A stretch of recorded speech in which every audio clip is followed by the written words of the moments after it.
we're going to do a little Corey Barker tutorial circa a while ago. I don't even know when I first saw this, but it's a cool little tutorial. I threw my spin on it at the end. This is also for my Photoshop for Beginners class for them to go back and review. Love Corey Barker, love what he does, and this is a great example of how to work with paths and do some fun things with paths. Keyboard strokes will be at the bottom, and we're starting out with this project. It is image size 10 by 5 inches high at 100 dpi, and we got no layers at this point. All we have is this path of the word retro, and we're going to play with the path and do some adjusting. And let's get started. Enough talking. We're going to be primarily using the direct selection tool and the path selection tool. So right off the bat, we're going to click on the R path, and I'm going to hit free transform, Command T, or if you want it, it's up in edit, free transform. And I am going to stretch this up a little bit. I'm holding down my shift key and stretch it down a little bit. And then I'm going to right click in here to get the free transform options, and we're going to warp. So we're going to pull the R over a little bit and maybe bring in this side a little bit and just kind of have some fun with this and stretch it out a little bit. And that's okay. Same thing with the O. We're going to free transform that again, Command T. I'm going to make it bigger than that. I'm going to let them bookend, and then again right click for options and play with the warp a little bit. Maybe go that way this time. Usually kind of weird. Just going to grab some squares and keep pulling, and that's not too bad. Then we're going to do we're going to play with the inner layers, except we're going to keep these relatively the same size. We're just going to warp them a little bit. Again, free transform, do some warping. Right, make it look pretty good. I like that. Pick the T, free transform, Command T, right click. We're going to warp this a little bit. Kind of have some fun with that. And then last but not least, let's do this R. And I'm going to warp it again, make it look like that. Stretch it out a little bit. Maybe bring the top up a little bit. And that'll be good. The next thing I'm going to do is I'm going to move these just a little bit over. Move. Whoa, bad idea. That's right. Let's get the path. That was weird. Move. There we go. Direct bad tool. There we go. So I'm going to move these over with the path selection tool, and I want the letters to sort of overlap each other a little bit.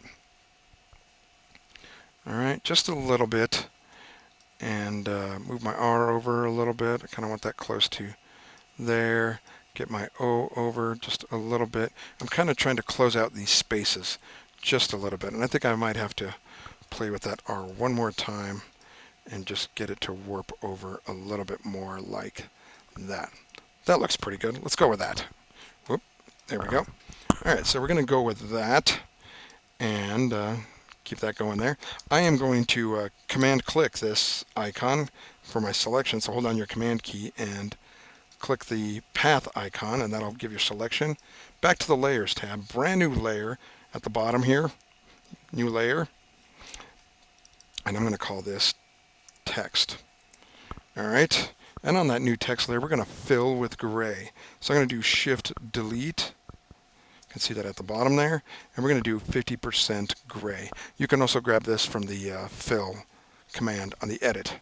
50% gray, and there we go. Not too bad, right? I'm going to double that layer, Command D, and we're going to call this background. How about this? BACKGROUND text. And I'm going to actually drag that below my text layer because we're going to, actually, you know what? Let's not do that yet. I'm going to delete that layer real quick because I want to fill this with color real quick. Let's concentrate on this. On this text layer, let's lock the color transparency. That's this guy right here, first one. I'm going to lock that, and I'm going to fill it with sort of an orange-ish, that orange right there. And since my color transparency is locked, I can hit Alt, Delete, and fill that. Because orange is my foreground color, and my transparency is locked, so it's only going to infill what was already there. And that is not too bad. Let's keep that. I am now going to control click my text icon because I need a new selection set. And underneath the text layer, let's put a brand new layer. Let's hit our layer icon here next to the garbage can, and we'll call that background text. There we go. And since I have my selection set going, I am going to go up to Select, Modify, Expand, and this is going to allow me to expand my selection set by a given number of pixels. In this case, I'm just going to use, let's use 10. And there we go. As you can see, I'll do that again. Select, Modify, Expand, 10 pixels. Actually, you know what? I'm going to go with 8. Yeah, 8 seems better. That'll work. All right, so I'm going to turn my text layer off. I don't need that quite now. I'm on the background layer text, and I am going to pick a red. So I'm going to go to my foreground color here and click that, and drag my slider up and pick sort of a kind of a blood red, somewhere down in here. 9000 seems like a good place to start. Let's do that. And on that background layer, let's fill it with our foreground color. Alt-delete will fill that for us. That's not looking too bad. And let's keep that color. I'm going to deselect, Command D. Now the other thing I want to do is, I don't want these holes. I want to paint in those holes. I don't want to be able to see through this. So I'm just going to grab a paintbrush, hit B for brush, and I'm just going to grab a hard brush. 250 seems a little bit large. How about, I'll make it smaller here. Brackets, left bracket to size down. And I am just going to fill with that exact same color we used before. All right, there we go. Not too bad. And if I turn my text on, you can see what is happening here. All right. All right. Before we get going, though, let's convert this layer to a smart object. This text layer right here. So I'm going to right-click on this text layer, and I'm going to convert it to smart object. And you'll see why in a minute. And you can tell it's a smart object because it has a new little smart object icon in the layer icon. And this will allow us to use some smart filters. In this case, smart filters we're going to use is noise. So go up to Filter, Noise, Add Noise, and we're going to use 100 Gaussian monochromatic. So 100 Gaussian monochromatic, hit OK. Now that doesn't look that great, but the upside about these smart filters is now we can go in and adjust the smart filter, and we can even go back and, if I wanted to, I can double click on smart filter. Let's just say I wanted 50. I could do that and go back and change it, but I want 100. But one of the things I can change is if you click this new little icon next to this smart filter, this little guy right here, if you click on that, you can now adjust the blend mode for that filter. And in this case, we're going to use overlay. And that is not too bad. That looks pretty good. Now you can continue to add old layer filters as well. So we're going to double click the layer now. And I am going to add a gradient overlay. And in this case, I don't want it to be red and black. I want it to be white and gray. And let's just say 0.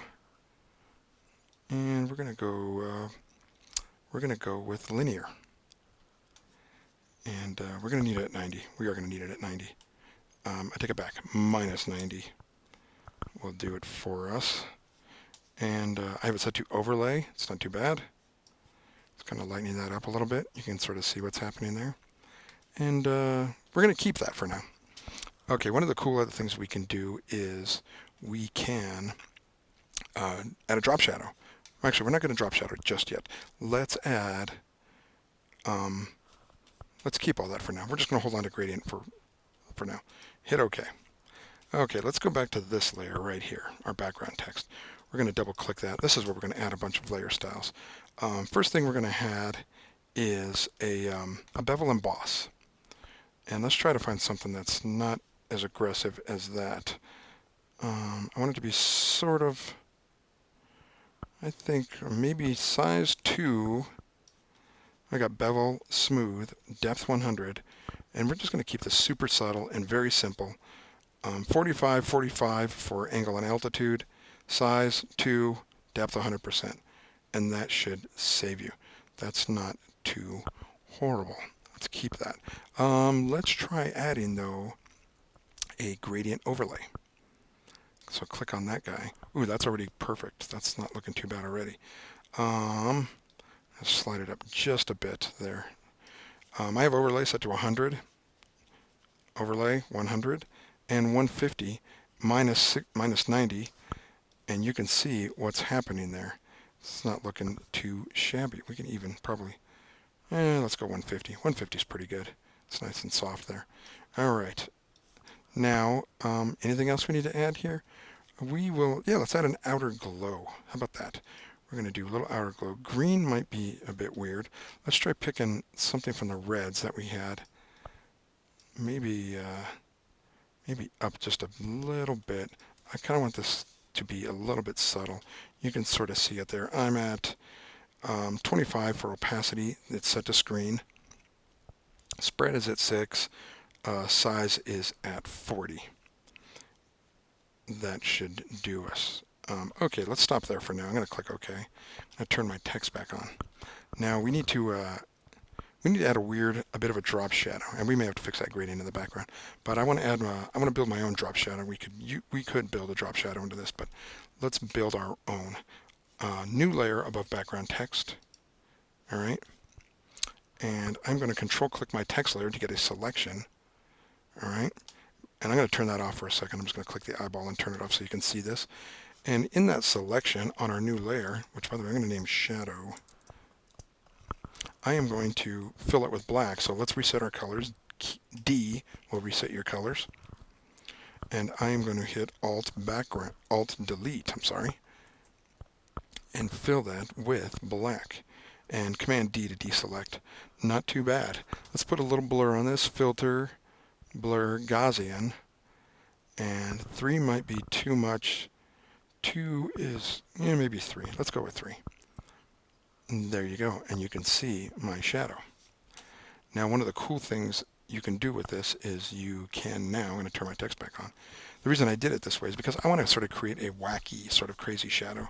So with my shadow layer selected, Command T, that'll get us into free transform, and then warp. Right click, warp. And now you can grab inside these boxes and sort of structure the kind of shadow you really would want to see. And you can pull these corners and do all sorts of interesting things with our shadow lines. So now we get this sort of weird shadow over here that's going up, and this one's going down, and this one's up. So you kind of get a fun, weird shadow. That's not too bad. And if I turn this off, you can sort of see what's happening there. All right, let's go back to our text real quick. We're kind of all over the place, but that's okay. Double click your text layer, and we're going to add a stroke. We're going to stroke this text. Now we could stroke it in black, and that would be fine, but we're going to stroke it with a texture. And in this case, we're going to use a pattern. So if you go down here to the fill type and hit pattern, you're going to get your gradient options or your pattern options. And in this case, we're going to use a pattern. I'm going to reset my patterns. No, I'm going to load pattern. Patterns that's what I'm looking for. And I will append it. And there we go. We're looking for this little guy right here, this blue bubbly looking one. That'll give us some nice highlights. And I'm literally going to take the size down to 1. This is a very, very subtle, super subtle stroke. And outside and normal at 100%. And there you go. Looking pretty good. Yeah, not too bad at all.